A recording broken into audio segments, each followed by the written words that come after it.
CM Revanth Reddy rubber స్టాంపులా మారారని విమర్శించారు కేంద్ర మంత్రి బండి సంజయ్. పాలనపై సీఎంకు పట్టు లేకుండా పోయిందన్నారు. ఎన్నికల్లో కాంగ్రెస్ ఇచ్చిన 6 గ్యారెంటీలకు దిక్కు లేకుండా పోయిందన్నారు. బీజేపీ ఆవిర్భావ దినోత్సవం సందర్భంగా కరీంనగర్ జిల్లా పార్టీ కార్యాలయంలో పార్టీ జెండాను ఆవిష్కరించారు. 45 ఏళ్లుగా బీజేపీ ఎన్నో ఒడిదుడుకులు, అవమానాలను అధిగమించిందన్నారు సంజయ్. అనేక సంక్షేమ పథకాలను తెలంగాణ రాష్ట్రంలో అమలు చేసే పరిస్థితి లేదు. అయినప్పుడు కూడా కేంద్రం ఎక్కడ కూడా వెనుకడు వేయకుండా తెలంగాణ రాష్ట్ర అభివృద్ధికి సహకరిస్తూ వస్తున్నది.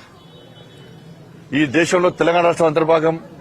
అన్ని రాష్ట్రాల్లో అభివృద్ధి చెందితేనే ఈ దేశం శక్తివంతమైన భారతదేశ నిర్మాణంగా ముందుకు సాగుతుందని చెప్పి ఒక లక్ష్యంతో, ఒక ఆశయంతో అన్ని రాష్ట్రాలను సమాన దృక్పథం చూస్తున్న ప్రభుత్వం నరేంద్ర మోడీ గారి ప్రభుత్వం. దేశంలో డబుల్ ఇంజన్ సర్కార్ ఎక్కడైతున్నాయో అక్కడ అభివృద్ధి కొనసాగుతున్నది. ఇవాళ నరేంద్ర మోడీ గారి ప్రభుత్వము ఎక్కడ అవినీతి మచ్చ లేకుండా 11 సంవత్సరాల నుంచి ఈ దేశాన్ని ఒక స్ఫూర్తిదాయకమైన పాలన కొనసాగిస్తూ ఉన్నారు. అటువంటి పాలన ఇవాళ తెలంగాణ రాష్ట్రం రావాలి. ఇచ్చిన హామీలను నెరవేర్చే పాలన రావాలి. కానీ తెలంగాణ రాష్ట్రంలో ఇచ్చిన 6 గ్యారెంటీలు అమలు చేయలేదు. పూర్తి అవినీతిమయమైపోయింది, పట్టు లేకుండా పోయింది. తెలంగాణ రాష్ట్రంలో కూడా డబుల్ ఇంజన్ సర్కార్ వస్తేనే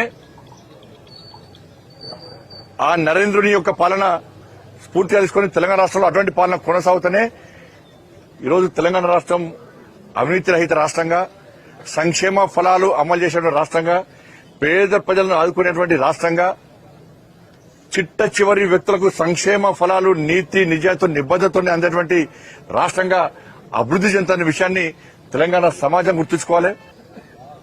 ఇద్దరు ఒకటే. ఇవాళ బీఆర్ఎస్ పార్టీ కేసు నుంచి కాపాడేది ఎవరు? కాంగ్రెస్ పార్టీ. విచారణ జరపకుండా ఫోన్ ట్యాపింగ్ కేసులో మొత్తం A1 నిందితులు తప్ప మిగతా అందరికి బెయిల్ వచ్చేసింది. ఎవరు